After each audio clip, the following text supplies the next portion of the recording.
All right. What's up, y'all? Harkos here with the Makin Cents Podcast, and it's been a minute. Was looking at the thing, and I haven't done a live stream in about almost a year. Let me double check this here real quick because I just want to make sure that I'm accurate with that. Oh, wrong button. I just signed out on accident. Oh, come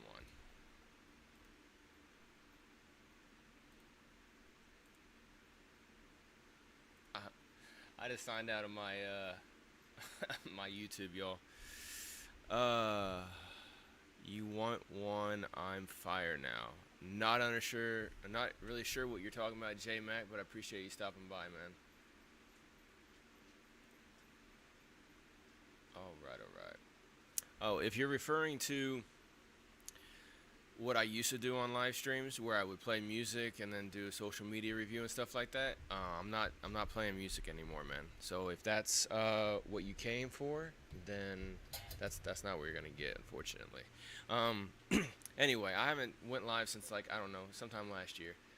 It's irregardless. I just accidentally signed out on my browser, but I took some time and I've been just like evaluating a lot of stuff. I had some stuff I had to take care of in my life as well too, but I decided to come back here and start doing some more content for y'all.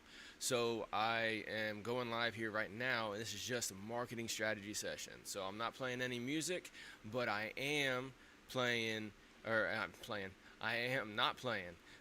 It's all about business here tonight. So from now on, anytime you see me go live, it's going to be marketing strategy sessions. So any marketing questions that you may have, any strategy that you want to kick back and forth, maybe you got an idea for something and you just want to bounce it off somebody, or maybe you're trying to get some ideas because you're trying to put something together, or maybe you're trying to implement something and you feel like you're missing a step or two, or something like that. Anything that you want to bounce off, I'm here for that.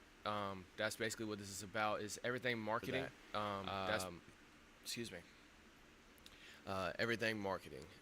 So yeah, if you guys need help with anything, that's what I'm here for in the strategy session, and hopefully we'll be able to go over some stuff. And also, during this live session, if anybody would like to hop on, like with a Zoom call or whatever, in this live, I can bring you all on, and instead of waiting for the chat to update and conversating over that, we can actually just talk live and stuff like that. But I do have some more content ready to go and on the way here soon. I have a video that's actually going to be posted tomorrow here on this channel. It's all about how to connect your topic channel to your official artist YouTube channel with DistroKid as your distributor. So if anybody who's watching this right now, whether you're live or not, I know there's only like one or two people live right now. If you have DistroKid as your distributor and you also notice that you have this mysterious topic channel over here that has your music in it from DistroKid, but yet you got your own YouTube channel and that you've been putting videos out, music videos and all that kind of stuff, and you're like, why do I got two different YouTubes? Well, it's because you haven't merged those two together, and basically you haven't told DistroKid, hey, this is my official YouTube channel right here, put everything out on there. And when they do that, what will happen is you will actually get a new tab on your YouTube channel called releases, and then that will have all your releases through your distributor, whether it's DistroKid or not. Tomorrow's video is just about how to do it if you have DistroKid, because it literally takes 2 to 5 minutes. It's not that hard, and honestly, it's super simple with any distributor. But I have a video on how to do it with DistroKid coming out tomorrow, and then within the next week or so, I have one coming out on how to do it if you have TuneCore as your distributor. That one is actually a little harder to find on how to do that. You actually got to Google it and go to a place or two or whatever. It was a little bit of a pain for me to find it, but I finally found it.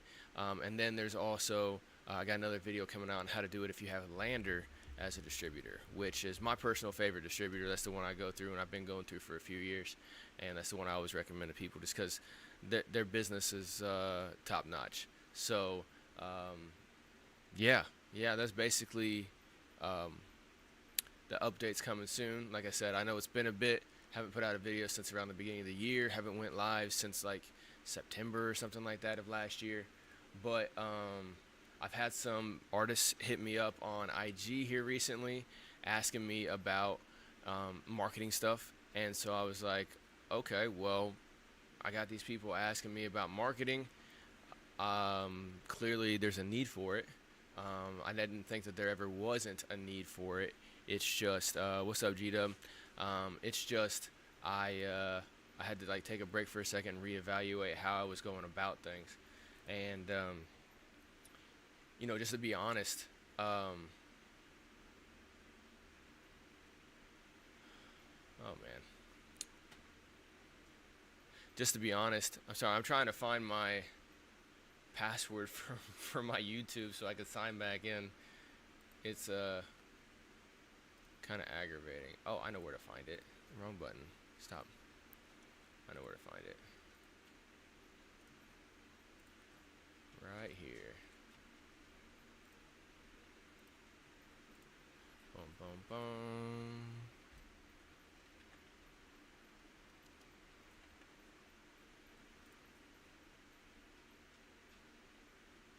What do you mean my win? There we go. Alrighty.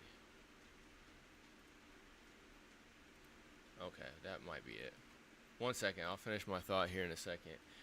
J-Mac, G-Dub, did either one of y'all have any questions you guys wanted me to address, since you guys are the first ones here in the chat?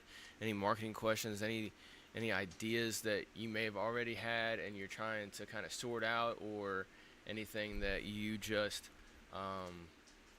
might need some help with marketing-wise?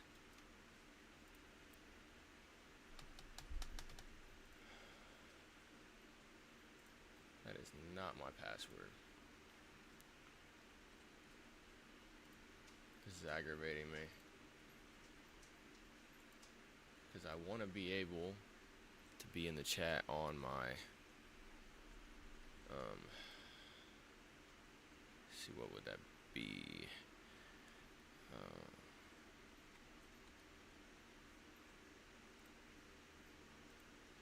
There we go. That's probably it.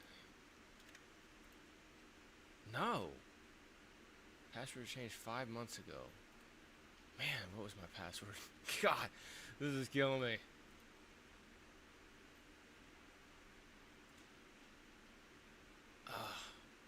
I'm gonna have to hit forgot password. Use your fingerprint, face, or screen lock. Sign in with the pass key. Oh man, oh man, oh man.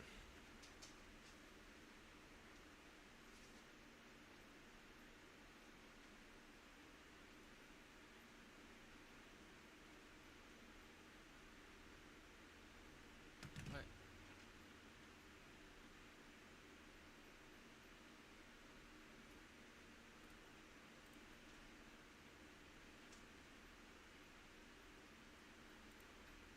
There we go. Yeah, send me a notification. Yes, it's me. Enter the code on the Google Authenticator app. This is kind of embarrassing. I hit the wrong button and I signed out of my stuff. I was trying to hit to go to YouTube Studio and I hit log out because it was right above it. So ridiculous. For any of y'all watching in the replay, I apologize. And in the current chat, I apologize about that as well too. Updates.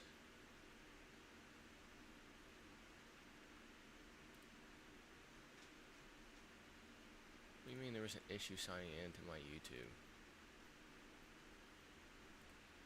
There we go. Now I'm in YouTube.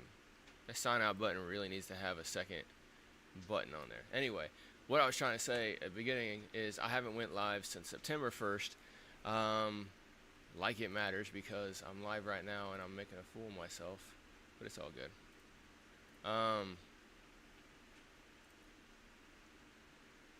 channel. There we go.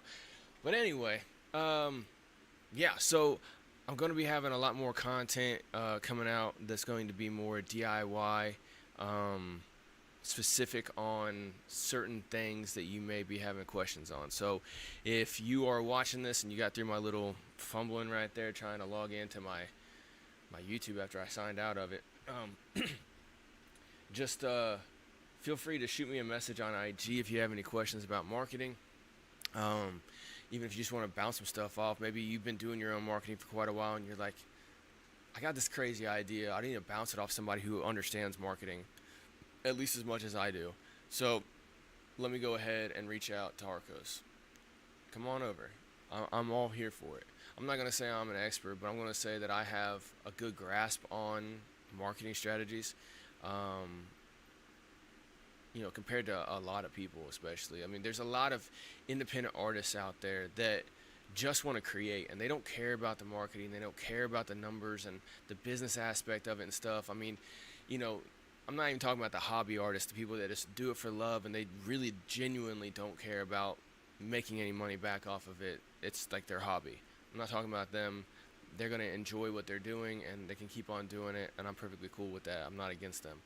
What I'm talking about is the artists who would like that maybe one day they would have some money coming back in the way of streaming or like streaming sales or some regular sales, or doing some shows, merchandise, monetization on YouTube, like all different kinds of ways to monetize.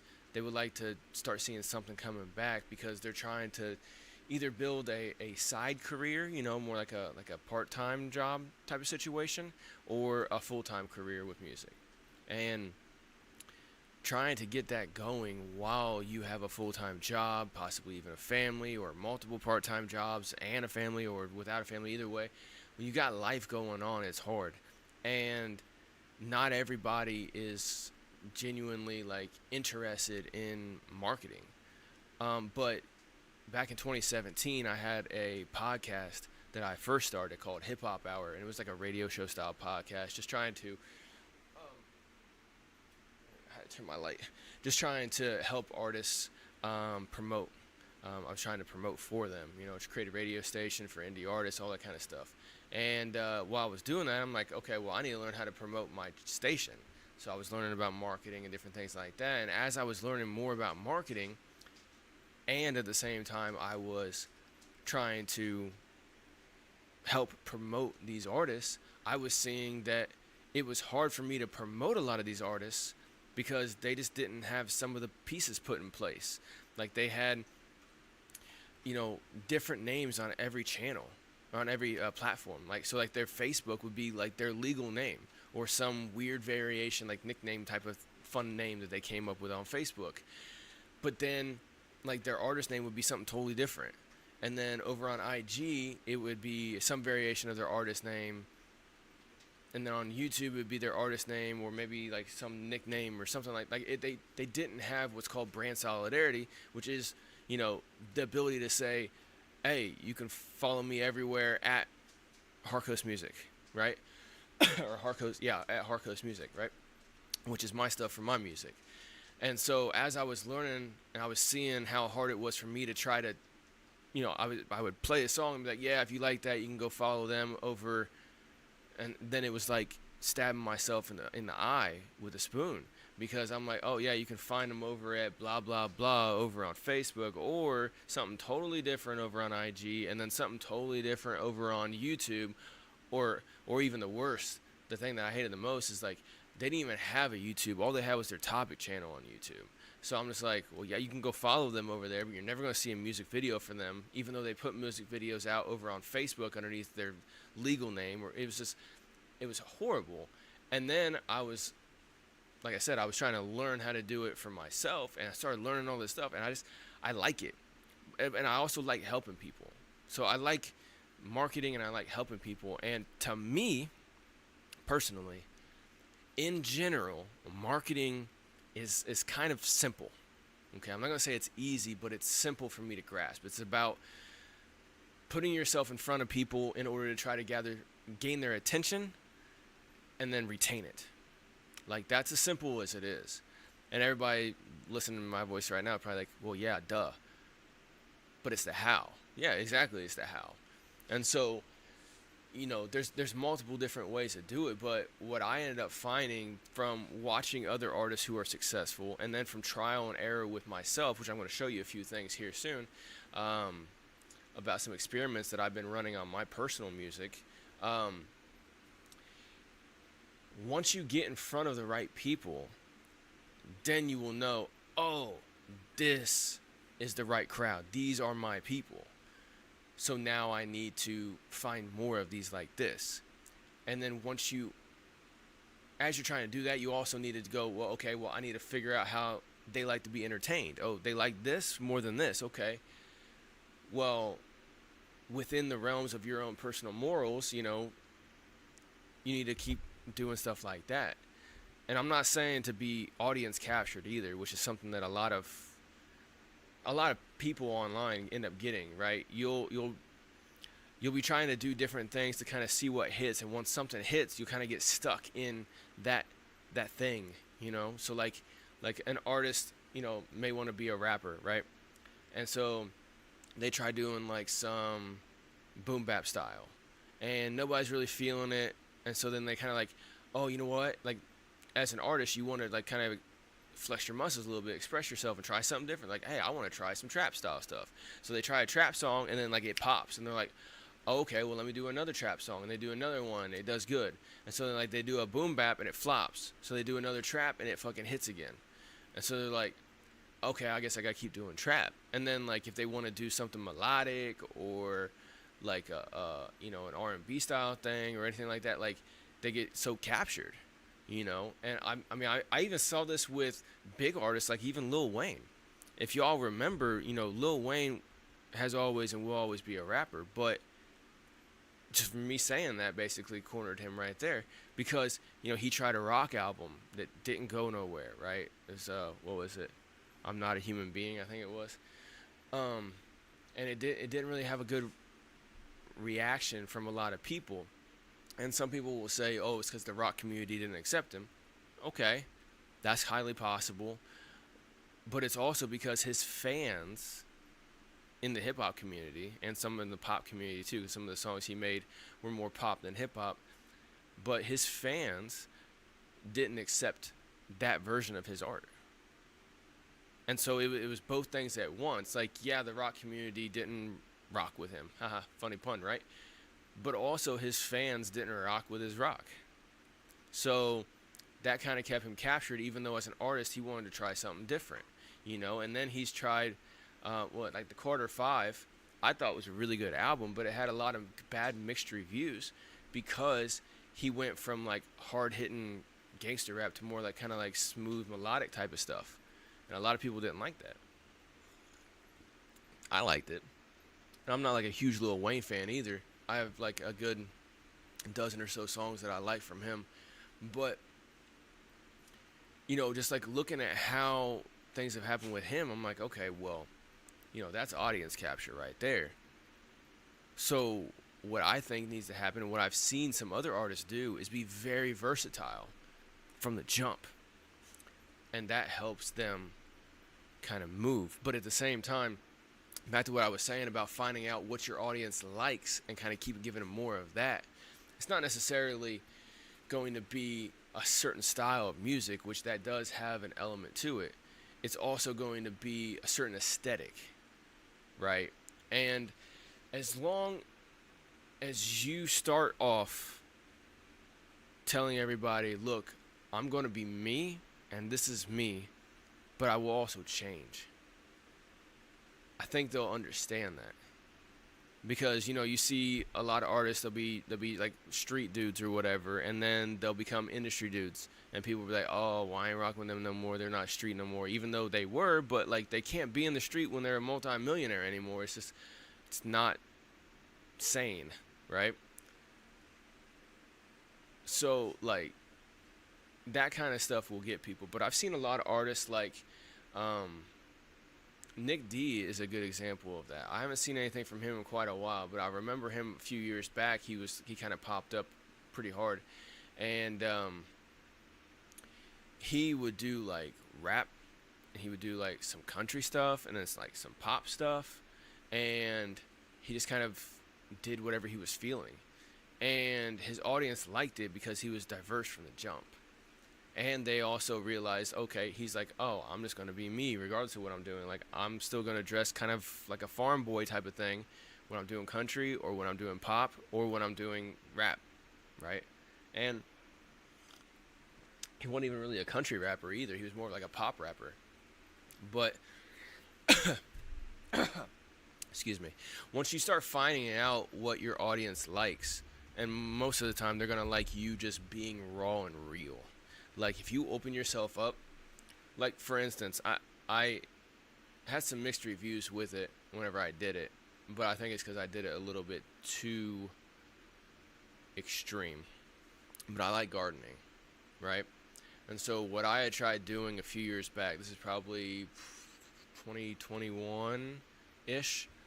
I've taken most of the content down from since then, but I started just, like, creating gardening videos, like vlog / DIY style videos, and putting them out on my artist page. And then, like, when I would go out like in the woods and walk with my dogs and stuff like that, I would like shoot some video or whatever and post it up. And then whenever I make music or whatever, I post some of that. You know, I was kind of going around because that's all me. And I realized that, like, it could work. It's just I needed to put out more music stuff than I was gardening stuff, and I wasn't doing that in the right volume. So I'm like, okay, cool. So I don't pigeonhole myself. I need to figure out, okay, I need to start putting out more music stuff on a regular basis, and either have some gardening stuff on my music channel, and then also have a main, like, homesteading channel. And so that's what I've been working on a lot here the last, like, 6 months that I've not really been doing anything, is I made a whole EP, and I'm getting it taken care of. I only got one video out of the 7 or 6, one of the two. I'm sure I around there 7, I think. That I shot. I need to get some more taken care of and everything like that. But planning is the... Sorry, my camera froze. Planning is the big thing that everybody needs to do. There we go. Now I'm not in the dark anymore. Anyway, planning is like the biggest thing that you need to do as an artist. And so, you know, sitting down, kind of like I did, I kind of shut everything off for a second. I'm like, okay, what do I want to do? You know, because a couple years ago, so in 2017, I was doing the radio show, and then 2018, I started doing music as well, too. And so I was doing both at the same time, and it was okay. It just took a decent amount of time, obviously. And I wasn't really putting out a lot of music videos or video-related content for my music, so my music didn't really move that well, especially in relation to the radio show, because it's two different things. Like, one, I'm promoting people, and the other one, I'm trying to promote myself. So, excuse me, I just got done eating. So I was like, okay, well, I got to a point where I'm like, I'm not really feeling this radio show anymore. Let me stop that. I'll focus on my music. And so then I just, like, shut that down, paused both of them. I had some life issue stuff going on as well, too. So I just paused, took a breath, and said, okay, I need to do this, this, and this. So then I created an EP, and I created a couple music videos for it. And I'm like, okay, cool. I got, like, 3 music videos that were shot, edited, ready to go, and I cut clips for them and stuff like that. I'm like, okay, cool. At the first of the next month, I'm going to start dropping these one a month with some shorts and stuff like that. And I started doing that, and then, you know how it goes, life happens. I didn't have the full EP worth of videos ready. I wasn't working as far in advance. I had worked in advance and then stopped working. And so then in those first couple of months, I wasn't really creating anything else. And then it caught up to me. So I'm like, okay, well, obviously, my life just got super busy for a while. So I had to pause this. And then right around that same time, I started working with some people on the back end with marketing. This one indie label that I was messing with, started doing some marketing help with them, and I was like, man, like I can help more people than I can help myself. Like with my music and stuff, it's a lot of conscious style music, mental health type stuff, right? And so I'm like, well, yeah, that's gonna help a decent amount of people, but I need to do something that can help a lot more people, but then also something that could more than likely offset my income, so I don't have to work crazy jobs where I'll be working 40 hours a week for a few months, and the next thing I know I'm working 60 hours a week, 6 days a week, 7 days a week, crap like that, and I have no time and burnt out and all that kind of stuff. Like, okay, I need to get off this roller coaster. And so that's when I met with my previous co-host named KP, and we started Makin Cents Podcast, which is this right here that you're checking out. And so then I started putting out content here, and I paused my music. And then last year in the summertime, I was still working with one of my with that indie label. We had changed it over to a marketing agency. Well, this was 2 years ago now that I'm thinking about it. Actually, I think, let me double check this, my time frame here.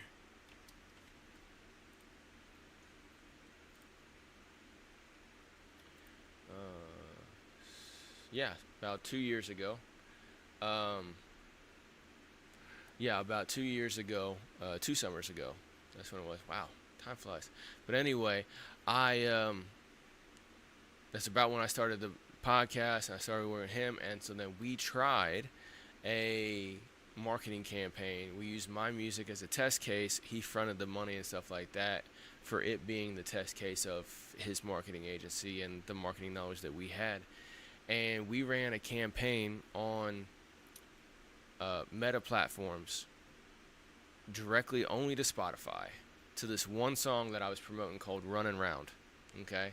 And it was off that EP that I had just released earlier that year.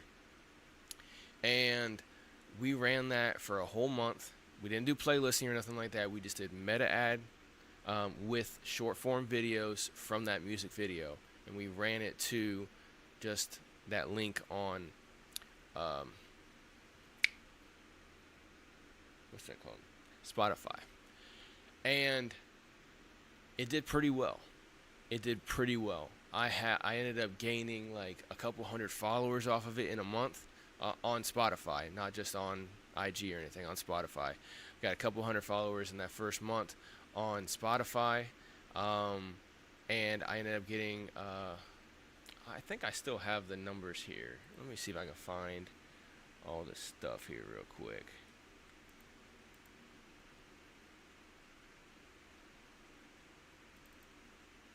What is this? That is not my stuff.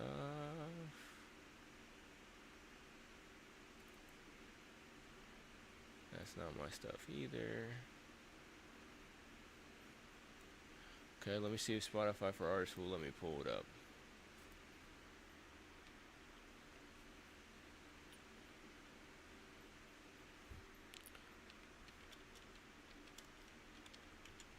Because I want to get y'all exactly the right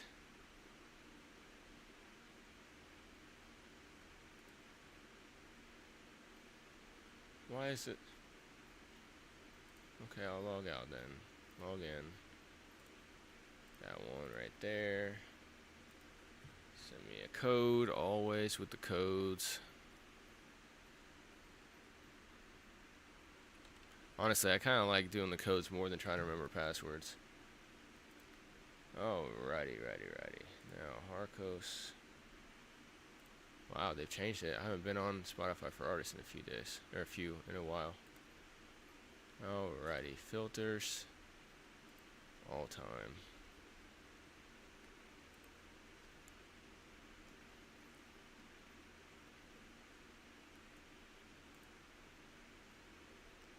Really, I can't.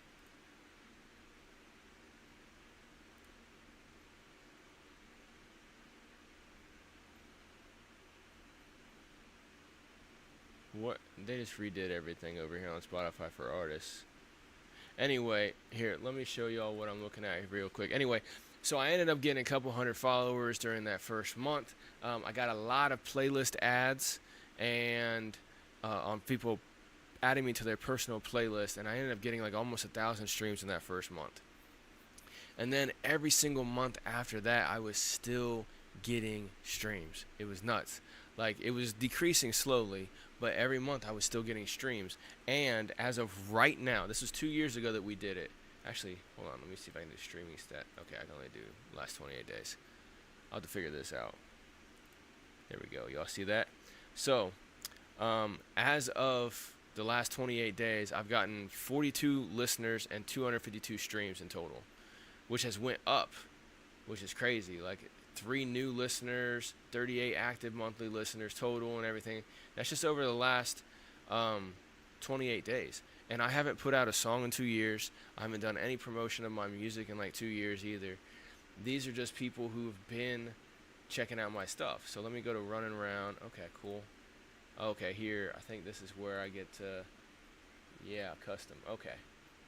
So 24 to 25. No, okay, 24. And then I'll make it 10. Oh, no, 12. How about that? Okay, so from June 3rd, 2024 to December 30th, 2024, okay? So you see right here where I started getting streams, you know, almost 100 a day, a little over 100 a day. It was doing really, really good, right? And then it started going down in July, still getting, you know, a few dozen streams. August came, still getting a couple dozen, nothing crazy. Get a little bit of a pop in August randomly out of nowhere. Then it goes down September, and since then I've been running about a dozen, maybe a little less than a dozen, on this one song that I had promoted, right? And so in that first month, I ended up getting a few thousand streams. Let me change this for you. Oh, shit. 4 until 4, 6, 1. Okay. See that in June of 2024, here it is, 144 playlist ads, 203 saves, 2.5 streams per listener, 841 listeners, and 2,100 streams. And this is just from doing a meta campaign, running people over to this, right? And then, this is so dumb.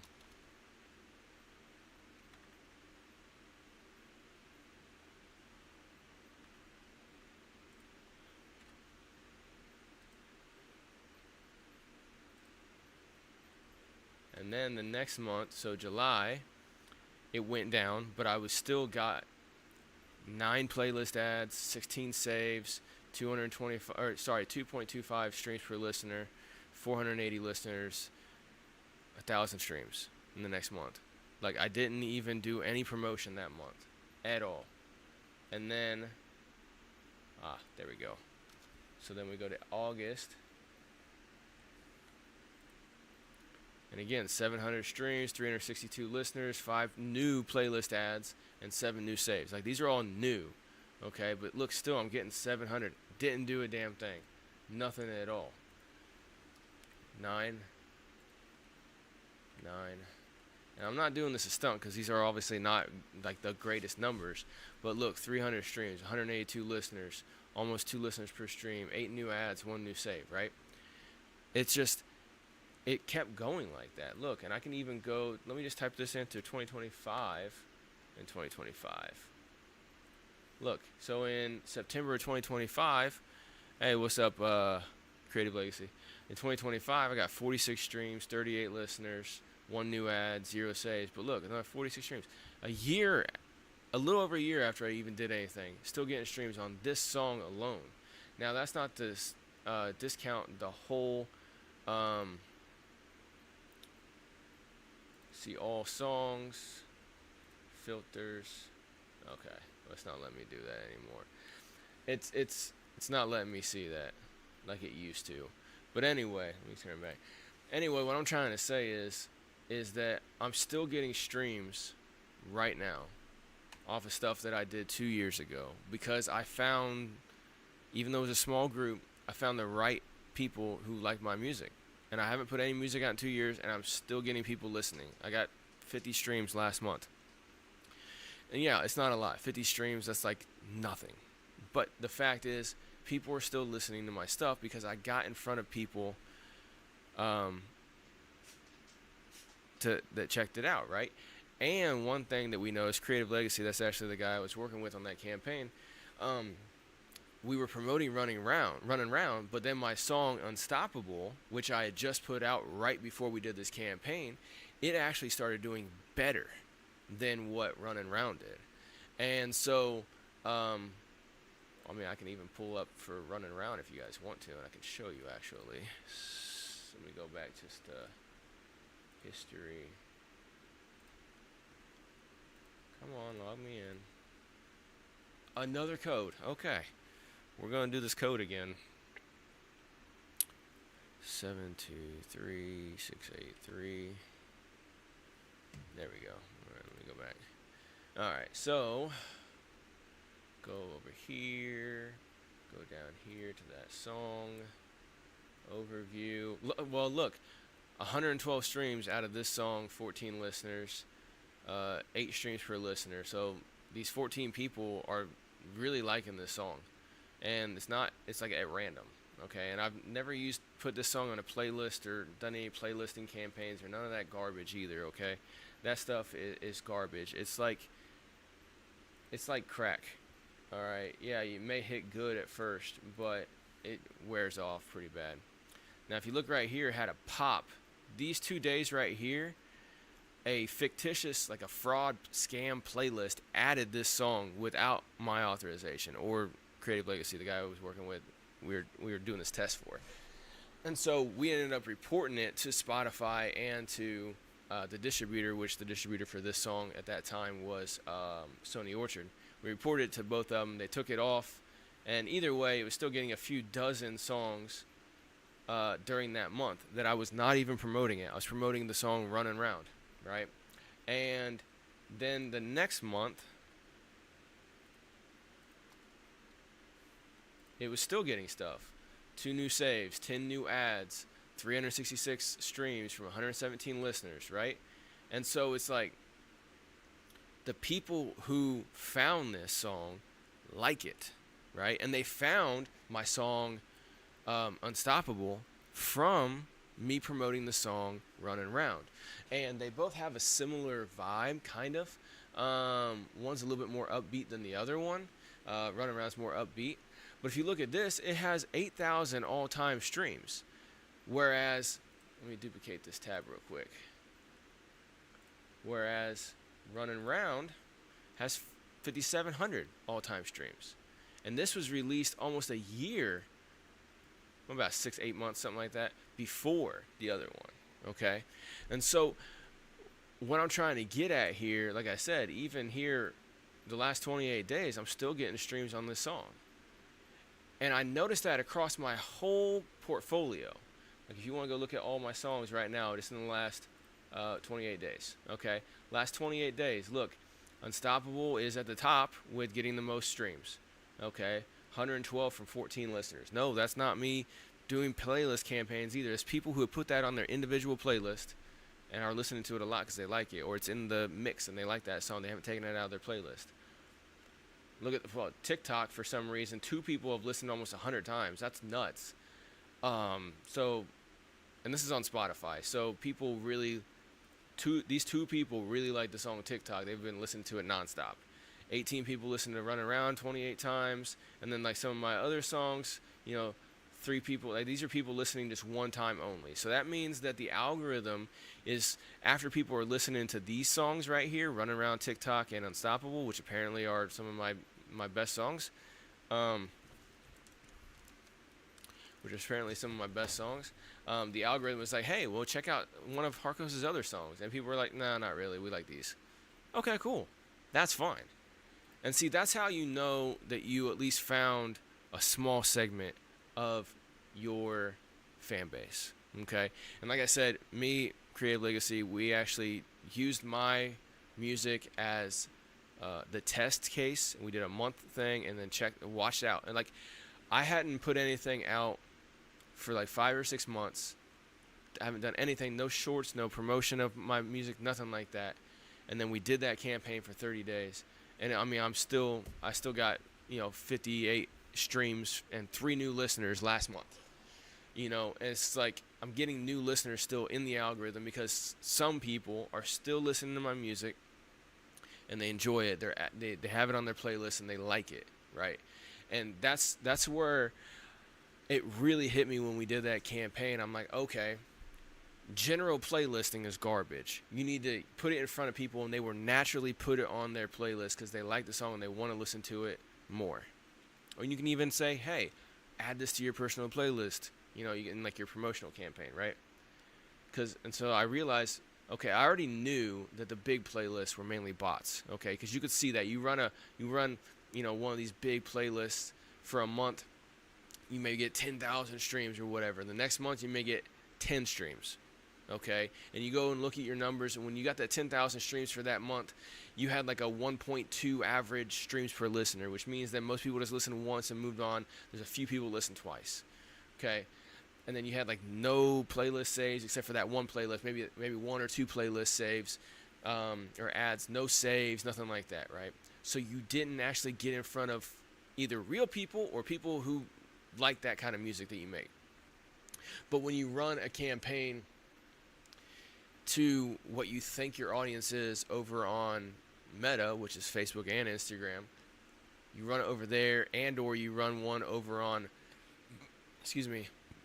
Google Ads, which will run mainly on YouTube and YouTube Music, you can get in front of people who like similar stuff to you, what you create, and you can actually find people who are going to be like, oh, yeah, this is similar to what I like, and I kind of like this song. This is pretty dope. Let me add it to my stuff. Let me listen to it some more, right? And like I said, I'm still working on finishing up all the video content for my EP, but once I drop my EP this year, in the second half of this year sometime, I'm going to make sure, I'm going to learn all the lessons that I learned from the past and that I've seen other people make. I'm going to have all 7 songs, the music video is ready to go.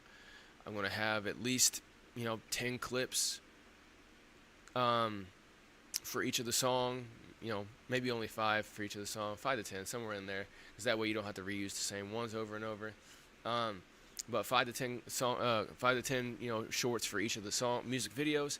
And then I'm also going to make sure, I have a couple of these already started. I'm going to have like some behind the music style videos for it, where I'm, I have some where it's gonna be me like recording the song and everything like that, but then some of it's gonna be me like doing a lyric breakdown and stuff like that. And so I'm gonna have these music related videos in there as well too. And I'm gonna have the whole EP's worth 7 songs. And I'm gonna have 2 to 3 music related videos plus 1 music video for each of the songs, right? I'm gonna have all those, have all the clips and everything like that, and then I'm gonna just put it on a calendar and start scheduling it out, and then that way I'm good for 6 to 7 months. And if life happens, or maybe I just kind of hit massive writer's block and I'm not really feeling like creating anything or something like that, I'll be fine for a month or 2, and then I can start creating again and putting it in there and everything like that, right? And so this is what I've always tried talking about here on Makin Cents Podcast. I mean, where's my channel? No, not that button. Your channel. There we go. I mean, I've got multiple videos on here, like the 3-step music marketing strategy that I put out about 5 months ago. It's like something I always put out, and I've put out quite a bit, like, here's this game plan, 3 steps to a fan army and stuff. And my whole thing, the whole formula, what's up, Caitlin? The whole formula has been to create as much music and music related content as you can in bulk, and then drip feed it out. And you don't even have to run ads if you don't want to, but you'll have the content available that you can run ads with it. Because I remember for that campaign for Running Round, I had actually said, oh, for Running Round, I want to make a TikTok style music video for it, meaning I just did like a one-shot, one-take video in vertical on a cell phone, right? Instead of doing a 6x9 like horizontal.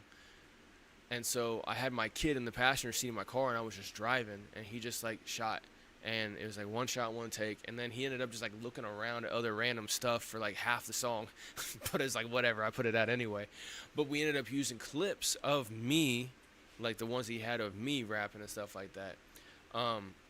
Excuse me, and use those, like 5 different pieces of them, for the ad campaign for it, and it did really well.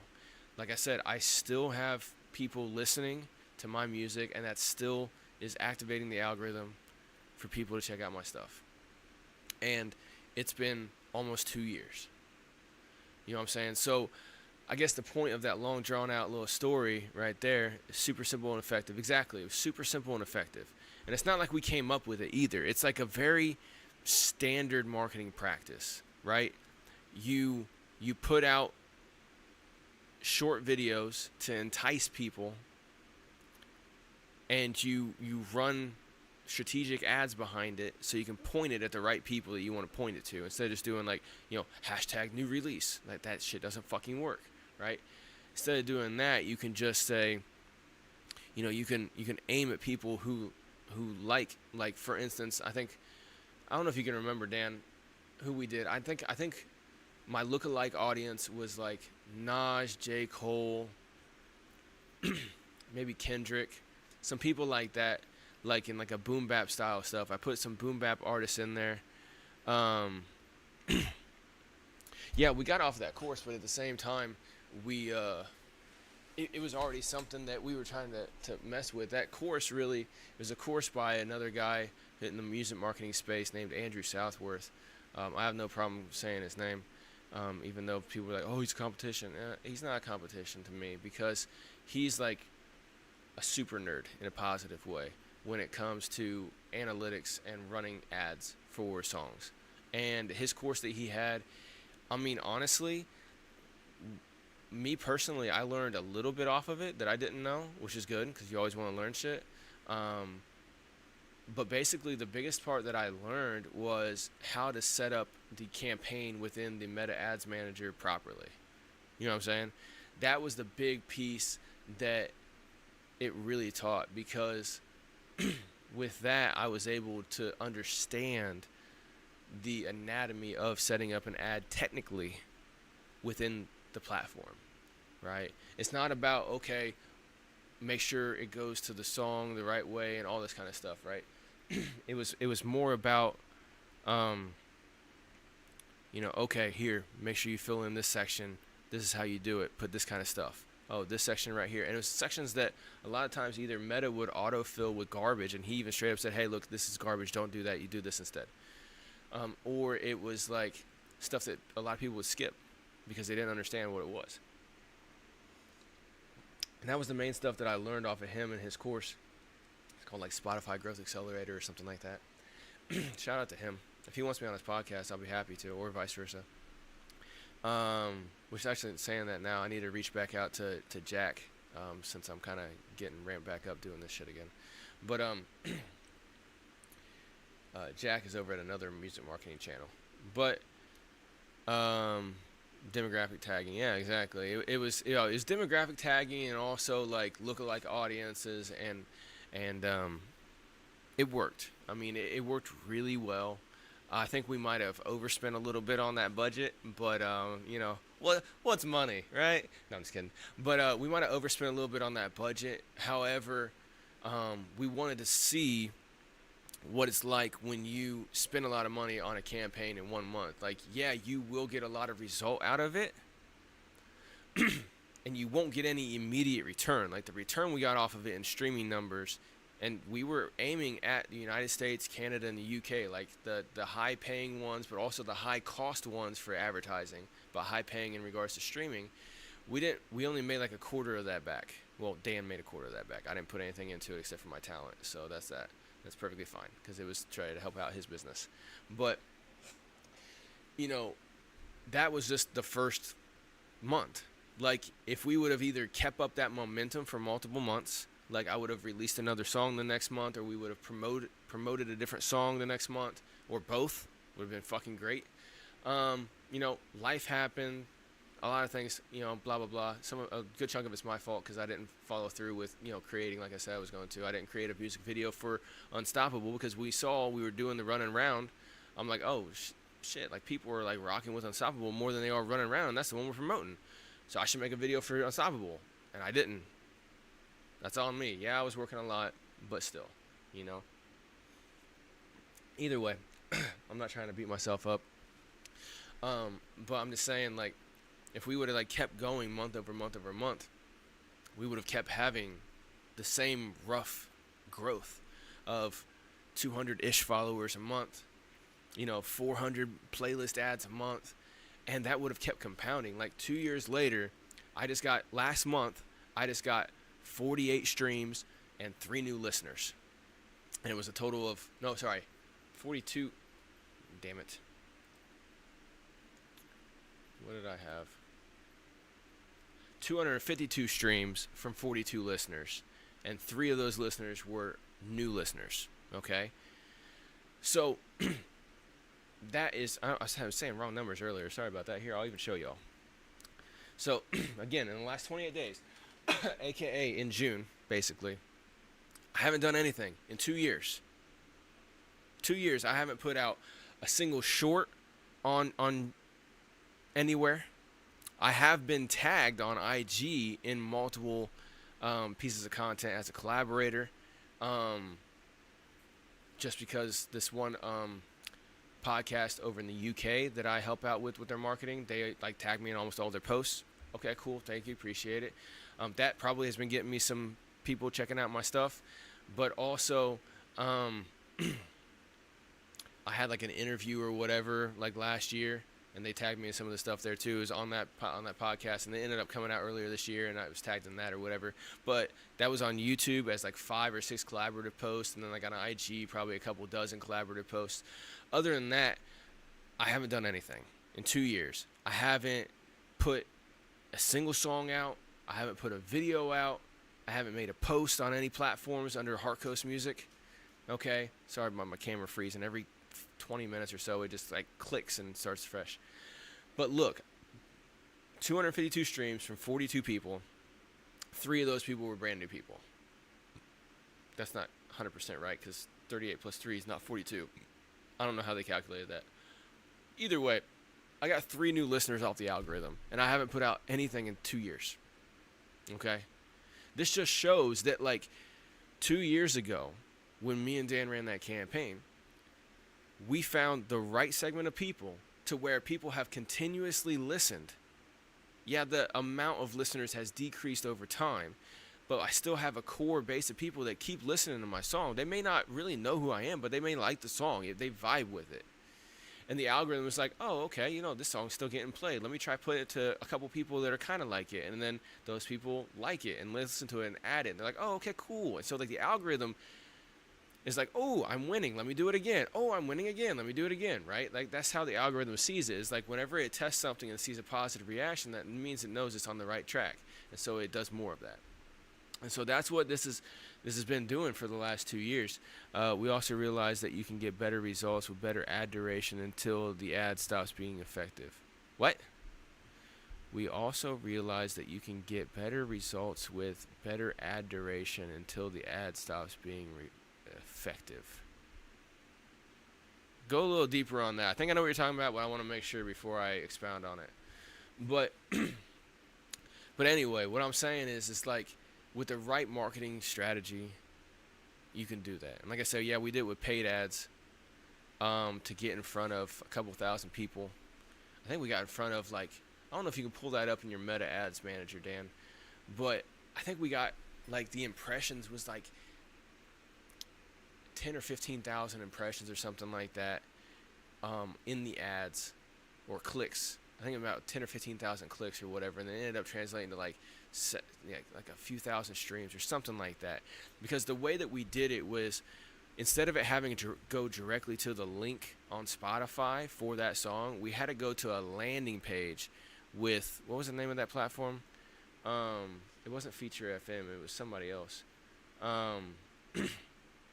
But we had Meta, like the link that says like listen to more, or hear more, or find out more, whatever, like the call to action button.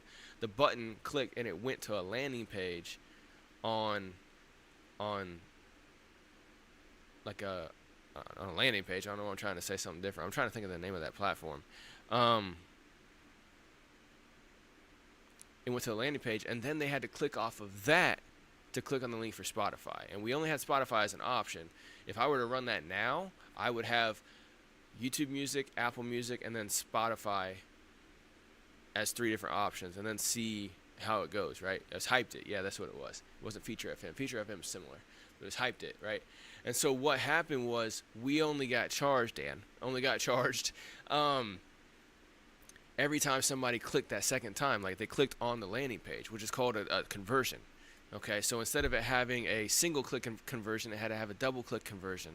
And that was key to us not getting charged so much, because if we would have had it go straight to Spotify, then those 10,000 or whatever clicks that we ended up getting on the ad, we would have paid for all 10,000, but instead we only paid for the 2,000 or 3,000 that actually clicked Spotify link and went over, right? So it was a lot more effective because we did it right. And that was something that I learned off of that I never even thought about, is the fact that there's going to be bot clicks and accidental clicks, and you don't want to pay for those.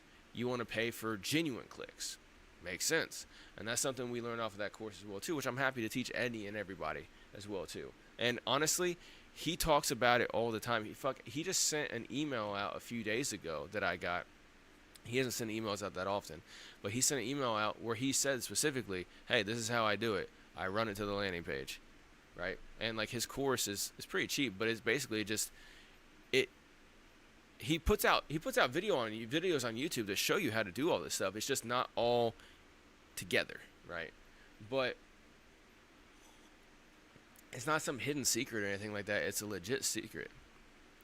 It's a legit tactic, right? Like you run it to a landing page and you have positive conversions. So the longer the ad runs, the more variations of the ad, they're more effective. There's also a point where pieces of content stop being effective. I thought that's what you're talking about. And that is one thing that we ran into as well when we were doing that campaign, which I've ran into multiple other times with different campaigns that me and Dan have done, or me and other people have done as well too. You can only run the same piece of content, like the same exact little short video, so many times to so many people before it gets wore out, basically. And when that happens, sometimes just closing out that ad and starting a new ad can help, but then sometimes coming up with different video to run to it is even better. And so that's one of the reasons that I always suggest that for every one song that an artist put out, they put out, yes, one music video. If they want to put out more than one music video, go for it, right? But you put out at least one music video for every song, so you have visual to run ad with, right? But then you also have music related stuff like behind the scenes, behind the lyrics, bar breakdown, whatever, right? Your inspiration. You have those kind of videos as well too, that then you can clip up and you can run with it, right? So like for Running Round, we had like 5 clips out of one music video that we ran. And like what he was saying, there was like 1 or 2 of the clips that ended up getting exhausted after like 10,000 impressions or whatever, and they just weren't working anymore. So we were running, like in the last like 2-ish weeks of the campaign, we were running only on like 2 or 3 pieces of ad content, like visual. And so that kind of hindered it a little bit right in there. But if we would have been able to have those 5 clips out of that music video, and then also 5 clips from like a music related video of some kind, in addition, that would have helped. And then in addition to that, if we would have had like a second music video or whatever that was in a totally different style that we could have ran on or something, or some like one shot, one take vertical stuff that I did in a different location with a different kind of vibe for that same song. You get what I'm saying? Like the more pieces of of video content that you have for a song, the better it can do, because maybe people didn't really like the visual of me in the car at night in the video, right? Maybe like I created that one video at night in my car. That hit with some people, but some people visually it just didn't catch them. But if I would have ran that same song with a daytime music video, right? Like my Revolution music video is in the daytime or Island, then people would have been like, oh, it might have popped visually more for them, because everybody is attracted to different things visually, right? And so I would have had that in there as well too, even if I only ran it for the ad, maybe I didn't even put out a whole second music video. Maybe I just shot a couple of scenes in the daytime going through the song, and then I just kind of clipped them out or whatever, and they didn't have a lot of jumping. It was just like 30 seconds of like one shot, right? One shot, one take. No clips, no jumping around, no transitions, nothing like that. Then that might have done even better, right? And so like the more pieces of content that you have, the better. Not just for running ads, but also for the algorithm as well too, in organics. And also because that gives people more variety visually, more variety intellectually, because instead of them just always seeing stuff about your song, like the actual song itself, and hearing, oh yeah, like I was talking to an artist the other day, and they showed me the last 5 reels that they did, and they're like, hey, let me know what you think about these reels. I've posted these 5 over the last like 2 weeks. I've like every couple days or whatever, I post another one, and progressively they've gotten less and less views. And so I was looking at it, and I'm like, okay, well, 4 out of the 5 are the exact same piece audibly of the song. Okay, yeah, they all 5 have different video elements to it, but 4 out of the 5 are the same exact piece of the song. Okay, that has a lot to do with it right there. The visual, having a different visual, like a totally different visual for each clip, great, that's good. And I told him, I'm like, well, you know, so what I would do is I would run those same style of clips with different pieces of the song, and then see if it's the visual or the audio that's resonating with people better. You know what I'm saying? So then that way you would see like, oh wait, look, this you know, video style number 1 visually seems to be doing better, because for both pieces of the song it still did the best. You know, instead of, that way you can run different things and see what works best. You know, so then that way you learn, okay, whenever I go to put out content, I'm not just going to put out multiple different pieces of content that only audibly have my hook on it.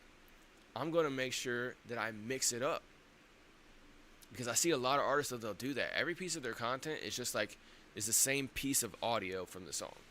And it's like, yo, like you got to give people something different, because if the people aren't hitting on that, maybe they don't like the hook. But, you know, you feed them a few bars or whatever, and then it goes into the hook, or just bars only out of the verse, then you're like, oh, okay. And I'm saying bars as in like hip hop, but even if you don't make hip hop music, you get what I'm saying. You know, it's not the chorus, it's like the verses and stuff. But you have them, you got to mix it up, you got to test, and you got to see. And doing these kinds of things is what's going to help you as an independent artist. You know, I know when I got started here about an hour ago, I had like the first 5-10 minutes or whatever is a little jumbled and stuff like that. So I hope if anybody's watching this for those of you watching on the replay, apologize about the beginning. Hopefully you've made it through here and got some good information. And of course, if you have any questions, comments, concerns, or anything at any time throughout this stream, or at any time at all, feel free to drop something down below in the comments or in the chat if you got any questions. I'm not ending it just yet, I'm just saying. But if you have any questions or anything like that, you can always hit me up on IG or on email as well too. The links are in the bio on this channel. But I guess what I'm trying to say overall, like, a lot of that was me saying, oh yeah, look what I did, it was great. And then I'm sure some of you are looking at the numbers like, bro, you're sitting here saying this was like, you're acting like it was the best thing in the world, and you only got like 2,000 streams in a month. That's not what I'm talking about, yo. Like, I'm talking about the long term. I'm not talking about this week, right? And 2 years later, I got almost 300 streams last month from 42 people. 3 of them were new people. And I ain't done shit in 2 years. So it's not about, oh, you only got 2,000 streams in that month that you did the campaign and you spent all this money and did all this time and all that crap. Look, it fucking paid off, yo. Like, 2 years later, I'm still getting a couple hundred streams and a few dozen listeners and 3 new ones, right? 3 new ones last month. 2 years later, from something that we did only for 30 days. Imagine if I would have been doing the same type of shit every single month for the last 2 years. Incremental growth. Incremental growth. And like, we did it as a test. I didn't put anything out for like 6 months. And I'm like, hey, I haven't put anything out in 6 months. My channels are basically dead. And I didn't really have like a good following before that anyway, right? Because I was still trying to figure everything out. So like, let's use mine as a test, because it's a dead channel. It's basically a brand new artist, essentially, right? Like, I've been putting out stuff for a couple years, but it's basically a brand new artist on all the platforms, because I only had like, 10 or 15 followers on Spotify, and maybe 100 or so over on IG and Facebook, and then like maybe a couple dozen over on YouTube or something like that, right? I'm like, hey, look, this is gonna be perfect. Just basically act like a new artist, put some shit out, do this campaign. Did the campaign, boom, started growing on Facebook, on IG, but then mainly where most of it came from was over on Spotify, and then the algorithm worked to my advantage because we targeted the right people and all that stuff. And so even if we would have done it at a less variation, or we just continued it out, and I would have just made like 4 new videos for the same song, and I'm hypothetically, I'm still using the same content and promoting the same song today, my shit would be way better than it is now, because of the compounding of repetition, and that's why in a lot of my strategy, whenever I talk to artists, I got this artist who just messaged me a little bit ago. What's this? What's nothing? I got this artist who just messaged me a little bit ago, and I'm gonna be straight up, and they probably won't see this, but if they did, okay, cool. They'll message me like once every like 8 months. Hey, I'm wanting, like, at first it started out, this guy I was talking to a year or 2 ago maybe. He's like a label owner. He's got a couple artists. Needs some help with marketing. Okay, cool. Oh, my artist is just getting ready to drop a new song next month. Okay, cool. Do they have a video for it? No. Okay, well, they need to get a video for it. And so then I lay it out. They need to get a video for it, and then at least shoot a couple other like videos for it. Maybe not official music videos, but some other kind of music-related content for those songs. And then we need to chop them up into 5-ish clips at least per video. And then that way we'll have a good 30 days worth of content, so we can put out one long-form video roughly every month, and on average 5 shorts every week. Okay, cool, yeah. Well, the artist didn't do it, and if the artist doesn't do it, nobody can make the artist do it or do it for the artist, right? So it is what it is. Artist didn't do it, so then that song fucking didn't do anything, right? They just did the whole post and then spam DM links to the fucking audio. Didn't really do that great. Well, then that guy doesn't hit me back for a little while or whatever, right? I don't know. Maybe life happens. I don't know what the situation was. Hit me back again about 7-8 months ago. Hey, maybe like 5 months ago. Hey, I got like some music I'm wanting to put out. I want to make sure it goes good, blah, blah, blah. What do you suggest? I told him the same exact fucking thing. For every single one of your songs, have a music video. It doesn't have to be fancy. It just has to be something, right? And then have 2 to 3 music related pieces of content. Chop them up into shorts, at least 5 each. That way we got 30 days of shit for each song. So we can promote each song for 30 days with multiple different pieces of video content, which is, like Dan said, which is in the chat, it's something that we learned from running my campaign. We had 2 out of the 5 pieces of content become exhausted within the first 2 weeks of running the campaign. But if I would have had 15 or 20 or more short form pieces of content to run for that song, if 3 of them or 10 of them got exhausted, we still would have had at least 10 of them good to go. And so that's what I've learned. So that's why I always tell people, hey, look, and a lot of times when I tell people, like, man, that's a lot of content. No, it ain't, bro. No, it's not at all. Like, you can do it so simple. You can do it so simple, right? You go out one day, shoot a music video for the song, okay? Maybe you're at different locations and you bring a couple different changes of clothes and you go to different locations, and you shoot for multiple songs at different places. Okay? Maybe at 2 places you shoot for one song, and then you go to a couple other places and you shoot for another song, and right, stuff like that.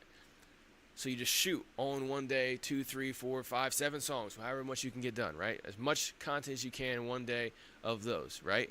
And what I would recommend is have at least one camera, whether it's a cell phone or a DSLR, that's designated for shooting a music video. And then have a couple other cell phones or cameras, whatever you can get a hold of, right, for behind the scenes style stuff, right? So what you'll do is go to Walmart and you get a tripod that can hold onto a cell phone or a DSLR camera. It's like $20, right? Go get a couple of them, depending on how many devices you have, and just have a couple of cell phones up on stands. Make sure that you got plenty of storage space or whatever for the video. Just have them up on some tripods and just hit record, and then whatever happens. You're just gathering a bunch of random video as you're going, and then you're also creating the music video with the front-facing stuff. And then you take all that content, and then you spend a few weeks, maybe even a month or two, right, editing and chopping everything up and getting it all sorted out. And then, heard some weird noise. And then, so like, one day you're shooting, right? And then over the next couple weeks, you're editing, or you have somebody who edits for you, whatever your situation is, right? You're getting all this stuff edited, put together, chopped up, and everything like that over the next couple months. But as you're also doing that, once a week, set aside a couple hours. It doesn't have to be a lot.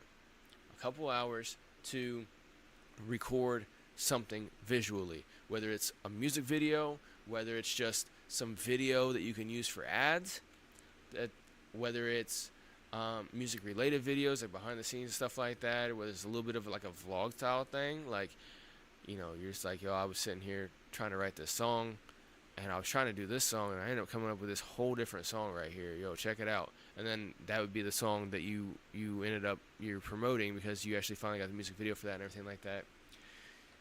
That's why I always tell people, like, look, every single month you're putting out a music video, or you're putting out a new song, and you're putting out a music video for that song, and you're putting out 2 to 3, preferably 3, long form pieces of content around that song in addition that are music related.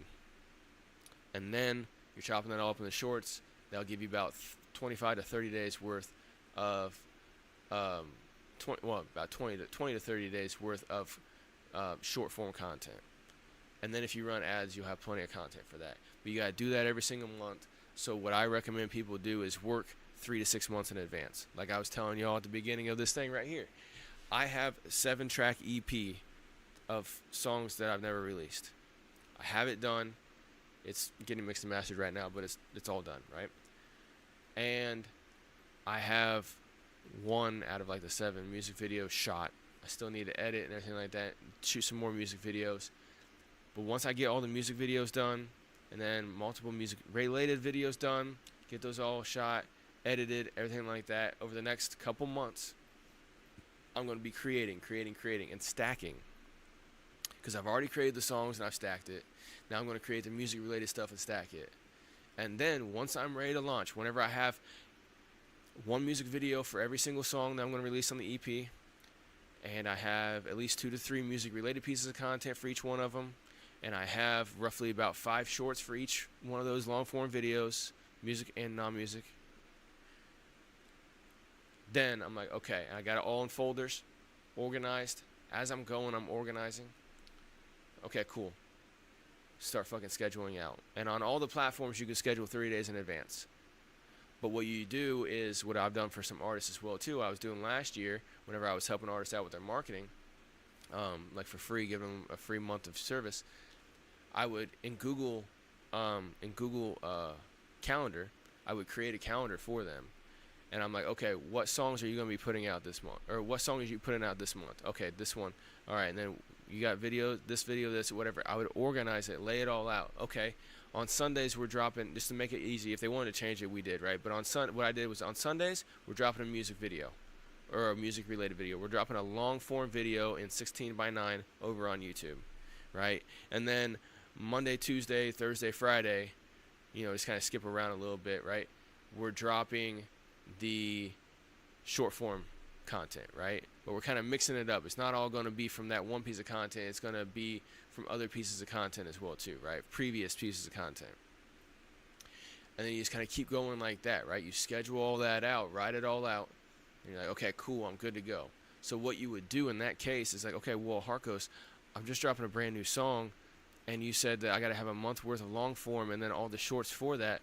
So why don't I drop a music video, and then for the next 5 days I have 5 clips from that music video? Well, because people are going to get tired of seeing stuff about that music video until and then you're going to drop the music-related piece of content the next week, and then 5 pieces of content about that. You got to be able to mix it up. So what you do to prime the pump for the first week or two is you go and you find one of your old videos, and you chop some clips out of it. So then that way, week 1, you drop the song and you drop the music video on Sunday, right? And then for the next 5 days throughout the week, 3 out of those days at random, like skip every other day or whatever, 3 out of those days, you're posting clips from that music video. The other 2 days, or maybe the other 3 days, however much clips you got, you're posting stuff out of a previous video, right? So you're kind of calling it back. That's not going to harm anything. If anything, that's going to give people more diversity of your music and be like, oh, shit, yeah. And then the next week, you drop a music-related video, and then 3 out of the days, you're dropping content from that video. The other 2 days, you drop from the music video you did the previous week, right? And then you can start going from there. And as you go, you can pepper in stuff from older videos as well, too. This is something I did with Lindor. Shout out to Lindor. Whenever I worked with him last year, he had some music videos that were coming out over the course of the 2 months that we were working, or the little bit over a month that we were working. He had like a couple of long form videos that were coming out, so we took shorts out of that, and I peppered those in after the long form came out, not before, after. But then I also went through his videos, and I grabbed random videos, like at random. I grabbed like a 3-year-old video in one of them, right? Grabbed some clips and just threw those in there too, right? And I'm telling you, y'all, those old ones they hit harder than the new ones did, because it reminded people who've already been following him for a little bit. It reminded the people who've been following him for a little bit, oh yeah, man, I remember that song. Oh, blah, blah, blah. And all of a sudden, his activity just like started, it was just a steady incline up. And then he actually sold out in 3 days of the physical copies for his album because of that content. And we ran that strategy for like a week or so before this went on sale. And he sold out in 3 days. He's like, holy shit, like that's nuts. Yeah, we didn't do anything fancy. Like, we just use social media and YouTube for what it's for. And we only did this only on YouTube too, by the way. I didn't do any of this shit on his socials, on IG or nothing. We did it only on YouTube. And he was able to funnel people from YouTube shorts and the long form videos to his Bandcamp to buy physical copies. And he was getting a lot of digitals, but he sold out of all the physical copies he had. And he sold out like after like the first day or two. He was like, bro, I'm about to ready to sell out like in the next couple of days. And I'm like, okay, well, when you do that, I'm like, okay, well, hurry up and start shooting some content saying, hey, I only got like 1 or 2 left. And then I also have some, hey, we sold out of this album. You can still get the digital, but I do have these albums in physical here in stock still, if any of y'all want those. And so he did that, and he did like a 5 CD bundle of some stuff or whatever, and he started selling those. He sold out of all of his physical stock in a month. And this was stuff that he had from other launches, like other EPs and stuff like that, other projects that he'd released. He had a bunch of leftovers from where he had like bought in bulk and then was trying to sell in with like 1 or 2 here and there or whatever, but then after a little bit, they kind of go away. Well, by us bringing back some of the hits from the past in his marketing, I've done this with another artist as well too, but let's finish on Lindor. After we were bringing back some of the hits, it reminded people, and they started going back and listening to his old stuff. And he doesn't have his stuff on streaming platforms either, y'all. His music is either in music video form on YouTube or on Bandcamp. That's it, okay? So he's very narrow, limited. Not in a bad way, but not in a good way either, for multiple different reasons, right? But we're just thinking about it. Like, he's able to take people from YouTube, well, and IG as well too, because he was posting on his IG as himself. But from IG to YouTube to Bandcamp, boom, that's it. Nobody else, just boom, boom, boom, right? And yeah, you're gonna lose a lot of people who are like, oh, I don't fuck with YouTube, or oh, I don't fuck with Bandcamp, right? Along the way, you're gonna have people drop off. Okay, fine, whatever. They weren't really into you to begin with, because if so, they'd go over and download your song to their phone or whatever, and then they can listen to it without having streaming or whatever, right? Bro, how you gonna be sending me stuff while I'm on live? But anyway, you know I'm on live. Anyway, you know, he was running out of everything because we were bringing it back. I guess is what I'm trying to say. Because just because a song is old to you, it could be brand new to somebody, or it could be a refresher for somebody else. You know, and if you put your stuff in front of the right people, you can find the right people. And once you do, then you keep honing in on those people, and those people will start growing because they'll know other people like them. You know what I'm saying? Like I told you earlier, I like gardening, and I also like conscious, like boom bap. Not necessarily boom bap, but I like conscious music as well too, right? So when I find out other people like the stuff that I like, I'm like, oh yeah, you like that stuff too? Oh, hey, check this stuff out, and you start sharing the stuff with each other, right? I'm like, hey, I like gardening, and someone's like, oh, I like gardening too. I'm like, oh yeah. What do you garden? And they're like, oh, I mainly do like lettuce and cabbage and shit. And I'm like, oh, okay, you know, I do like tomatoes and cucumbers. I'm like, oh, okay, cool, you know. And so we like trade fucking war stories or whatever, right? And the same thing with music as well too. Exactly, they can all be repurposed. And there's no such thing as an old song. They can all be repurposed. Exactly. It's the same thing with music as well too. You know what I'm saying? Like, I mainly listen to like Christian hip hop here the last 7-8 months. I've just like slowly started listening to it, and that's like all I listen to now. Actually, about the last year, since like last summer, it started like randomly coming in my algorithm. I started listening to it, and I started like really enjoying a lot of it. Not all of it, but a lot of it. And the type I normally like is a lot of like the more street style stuff, where it's like people who've like been in the streets, and then they're like, yo, I'm not doing that shit no more. Because me personally, I wasn't like deep in the streets, but I've done some grimy shit in my past. I've done some not fucking good shit in my past. I'm not doing that stuff no more, right? It's been quite a while, but I relate to a lot of that kind of stuff. Anyway, when I find out anybody's like, oh yeah, I'm like, oh yeah, well, who do you like? Oh, well, here's what I like. And I start talking back and forth with them. And that'll be the same way with you and your music as well too, y'all. Is like, you know, if you find out that somebody likes a certain genre of music that you like, then you're gonna be like, oh yeah, you like hip hop? I like hip hop too. You like more conscious stuff? You like trap? Oh, you like conscious? Oh, I like conscious too. Oh, who's some of your artists that you listen to all the time? Oh, well, some people are like these people. Oh yeah, I know some of those. You ever heard of these people? Oh yeah, blah blah blah. You go back and forth, right? And that's basically what'll happen. And that's what happens with people like Lindor. That's why he was able to be successful, and still is successful as far as I know. Last time I checked in with him. Because he has a core group of people that are good supporters, that don't just buy his CD to be like, oh yeah, I gave somebody some money this week and I helped somebody. No. They do it because they genuinely like it, his music. They genuinely like him as a person and his music. And if you find yourself and you find your style of stuff and you put it out in the right way, you'll find that kind of stuff as well too. You'll find your people as well. And then you just got to be steadily in their face. And not being in their face in a pushy way like, stream my stuff, buy my stuff, oh, blah, blah, blah, support local artists. None of that shit. Just fucking entertain them. The beauty of music is you don't have to sell it. If you entertain people with it, if you entertain the right people with it, if you entertain the right people with it, it will sell itself. Okay? But the sales element and the business element that you as an artist have to put in is you have to make sure that you're easy to find, easy to access, and easy to purchase from, okay? So you have to make sure that you have brand solidarity. All your names and @handles on all your platforms are exactly the same.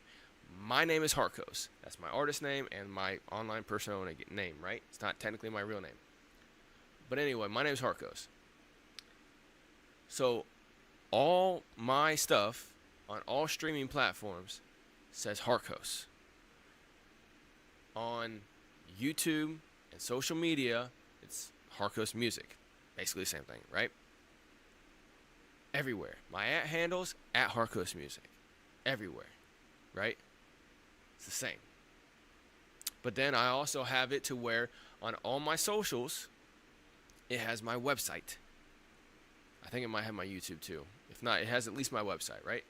So that they can go to my website, and then my website has everything. You can buy my stuff if you want to. You can download it for free if you want to. You can just straight donate to me if you want to. Excuse me. You can find my socials and streaming platforms right there if you want to go check out music videos or whatever, right? It's all in one place. So I have the sales element about it set up. I have the availability to where people can find me on any platform, streaming or social media. And then once they do that, they have name recognition where they can find me anywhere in addition to where they first found me. But they also, Harkos or Harkos Music, his website is harkosmusic.com. That's so fucking simple. And his name's not hard to spell either. Harkos, Harkos. Okay, done. Music. I know how to spell music, hopefully, right? Boom. And it's already right there. I can just click it. Okay, click it. Boom, done. And you go to the website, and there's everything about him. Oh, I just want to listen to some of his stuff on Spotify or Tidal or wherever, right? Click on the logo. Oh yeah, there it is. There's Apple Music. I want to go listen there. Boom, boom. There's his whole profile. Okay, listen. Boom, and they can just do it. It's easy, right? I made it 100% accessible. But the thing is that they found me not because I'm a local artist. You need to support local artists because the majors and the mainstream are fucking everybody over and AI is taking everything. No, I'm not saying none of that shit, okay? I'm saying, hey, I make music. Here's some of it. You like it? Click here to find more. That's it. That's it. And that's literally marketing, okay? I'm recording this, so I might take it and rename it, Music Marketing 101, because that's literally marketing right there. In just like that 2 minutes right there is entertain people, entertain the right people, and have yourself accessible everywhere for them to do all the things, for them to stream, for them to follow, because there's a hierarchy. First, people are strangers, then they're followers / listeners, right? Casual followers / listeners. They may see your stuff. They may, look at a couple pieces of your stuff. Okay, cool, yeah, let me follow this guy because I kind of like what he's doing. Let me go check out his music. Oh, okay, cool, yeah. Let me add him over here on whatever platform, listening here and there, whatever. And so then they're casual followers / listeners. And then as they keep listening and keep liking more of your stuff, they become fans. They're like, yo, I really like this guy. I've been telling people about this artist. And then once they start contributing to you financially, hey, yo, I want to donate $20 to you today because it's Tuesday. Okay, cool. Yeah, appreciate it. Like, do you want like a hard copy CD or a sticker? No, it's cool. Just take the money. I appreciate you, right? Okay, cool, right? Or they go and download some of my music for free or whatever, Stuff like that. That's when they become super fans. So you go from stranger to follower / listener to fan to super fan. That's how they go. But you got to entertain them the whole way through or else it fucking falls at every step.